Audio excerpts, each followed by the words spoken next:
చాలరా అనేవారు. అంత ఒత్తిడి లేదు మాకు. ఇవాళ పాస్ అవ్వడం ఏంటంటే ఫస్ట్ క్లాస్ వచ్చిన ఊరుకునే దరిద్రం 90 వచ్చినా సరే వై డిడ్ంట్ యూ గెట్ 94 మన ఇక్కడ పగదు. ఎందుకంటే వీళ్ళు పేరెంటాల్లో చెప్పుకోవడానికి, ఈయన గారి క్లబ్బుల్లోనూ రాజకీయాల్లో చెప్పుకోవడానికి మీకు ర్యాంకులు కావాలమ్మా.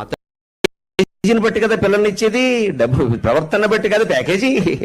వాడికి సంవత్సరానికి 30 లక్షల ప్యాకేజీ ఉండి ఇచ్చేయి, వాడు అమ్మాయిని కూడా ప్యాకేజీ అమ్మేస్తాడు ఎక్కడో. మనకి ప్యాకేజీ కావాలి, ప్రవర్తన అక్కర్లేదు మనకి అంత ప్యాకేజీ. ఎవరైనా మన స్థలం జోలికి వెళ్లకుండా ఉండాలంటే దెయ్యాలు ఉన్నాయని ప్రచారం చేయాలి. ఎవడు రాడు ఇంకా. లేకపోతే పెద్ద దెయ్యం కూడా ఒడిసి పట్టుకుపోతాడు దాన్ని. వాడు పట్టుకుపోయి మన సెటిల్మెంట్కి రమ్మంటాడు, వీడి దెయ్యం. అందుకని వాడు రాకుండా ఉండాలంటే దెయ్యాలు ఉన్నాయని ముందే ప్రచారం చేయాలి.